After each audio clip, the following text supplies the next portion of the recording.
Now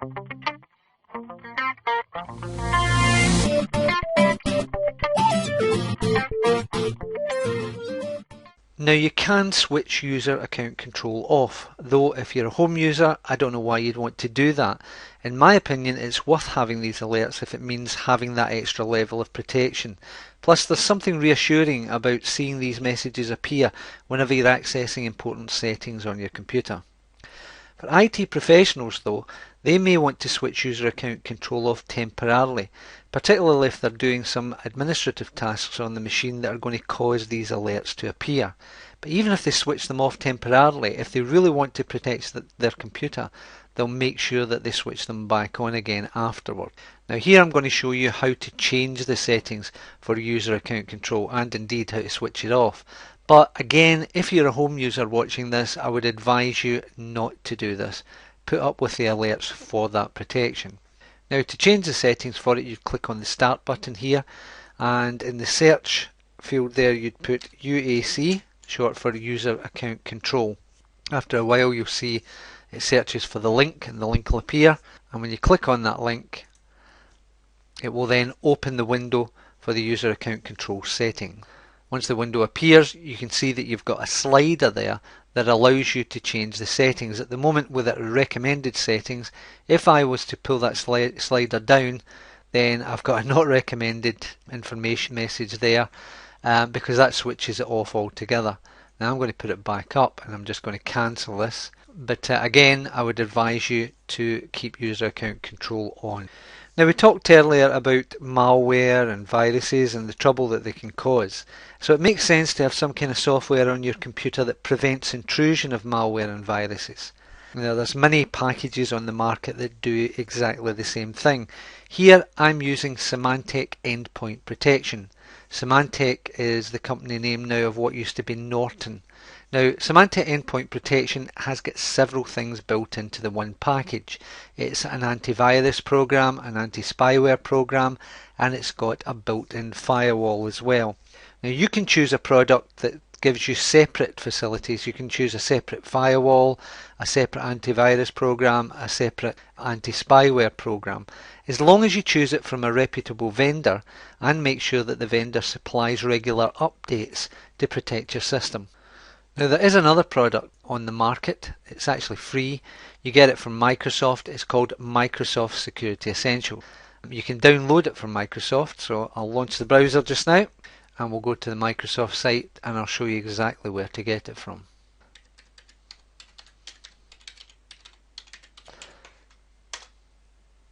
So we'll go to Microsoft.com, and if you go to Downloads and Trials and choose Download Center and do a search for Security Essentials.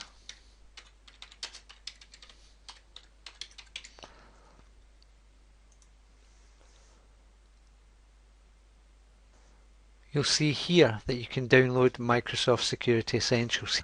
Now you can get it for 64-bit machines or x86 machines, and it really is a good package, and it gets regular updates from Microsoft as more spyware is detected. The good thing about it is it's free and you can use it in conjunction with your existing Symantec product or your existing spyware or virus program. Now, having looked briefly at how we protect our computer against malware and spyware and viruses, it's time to look at how we would protect our data in the event that the computer that we use gets stolen. Now, I don't know about you, but I keep a lot of information on my computer, and that's things like family pictures. I may have passwords written down on it. I may have contacts lists of all my friends and family, and I certainly don't want that to get into other people's hands that steal the computer, so I want to make sure that that's protected. Now in Windows 7 and Windows Vista you've got built-in protection in the form of encryption. There's a thing called BitLocker, which if I click on Start and go to Control Panel here, you'll see that there's a control panel called BitLocker Drive Encryption. If I select that, at the moment it's turned off. I could turn it on, and what that does is it will start to encrypt my whole hard disk. When it's encrypted the next time I start it up, as well as the password that I have to put in for Windows, before I get to that I'll be required to put in some combination of keys that will allow me access to the computer. Now the reason for that is it will encrypt the whole hard drive so that even if somebody takes the hard drive out of it, they won't be able to get access to the data. The best they could do is totally wipe the machine, in which case they're not going to get access to my data at all. Now, Windows 7 and Windows Vista, this is built in and you can switch it on. In Windows XP, you would have to download a program that would do the same thing. One such program is a program called TrueCrypt, which you'll run and it will do exactly the same thing. You'll be required to put a key combination in initially to even get it to the stage where it's going to load Windows, and then if you're doing things right, you'll have a Windows password as well, which you have to put in.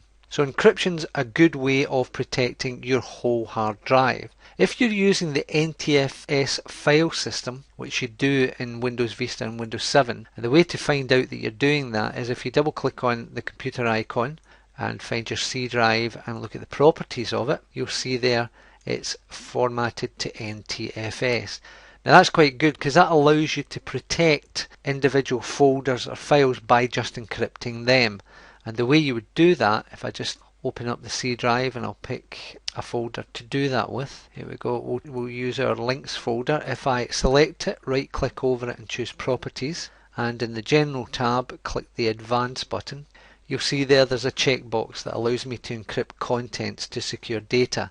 Now that will encrypt the folder and its contents, if I want them to, against my username. So as long as I'm logged on as patrick.mcnair, then I'll be able to open that folder up. If somebody logs on as a different user on this computer and tries to open it, it will say that they're not authorized to do that. So again, that's a good way of protecting your folders and your files rather than protecting the whole hard drive. The other thing you've got to protect is passwords. Now your Windows password's important obviously because that gives you access to the computer. But the other thing you need to protect are the passwords that you use to access your accounts on the internet. And that would be things like iTunes or your online banking that we spoke about earlier. It's very important that you don't pass those passwords on to anybody else, or they don't overhear you speaking about them, and that you change them regularly so that if you're using the password just now, you won't be using the same password in say a month's time. Now I understand that passwords can be quite confusing. If you've got a lot of systems that you actually use passwords for, they often require you to change them at different times, and you sort of get out of that by making it exactly the same password. But the problem is that if somebody gets access to that password and you use the same password for your online banking, your iTunes, etc., they're going to have access to every system that you use. It makes sense then to have different passwords. How do you control that? Well, you can actually use a password system. Now I've got a thing here called KeePass, which I'm going to double click on, and when you download it, it will extract itself to a folder. Now KeePass can be used as a mobile application, so you don't actually have to install it onto your computer. Now I'm not going to go into the ins and outs of how KeePass works, but I've actually extracted it here to a folder, which if I open it up, I can then launch it. Now it's not installed on the system, so there's no installation involved in it. When it starts up, I get a window and I can create a new file, and I can keep all my passwords in there, and it can be loads of different passwords for loads of different systems, but I can use one master password to get access to them, and I'll show you how that's done here. When the KeePass window opens, you'll see that you can create a new file here. If I click on it, it'll ask me for a name. I'll just keep it as new database, save that, and it will ask me for a master password. And this is the master password that you will use whenever you want to open the KeePass program itself. If I click OK there, so I'm just going to say OK to that, and this is the window you'll see in KeePass, and you can keep your Windows passwords there. You can create new icons yourself. In Windows 7 or Windows Vista, if you click on the computer icon, right click on it and choose properties, you'll see there are some links on the left hand side. If you go down here, there's one for Windows Update. If you select that, you'll see the Windows Update dialog box comes up, and you can check for updates, you can change your settings for Windows updates, etc. So there's no real excuse for not applying those updates, and you can see I've actually got one update available and 35 optional ones.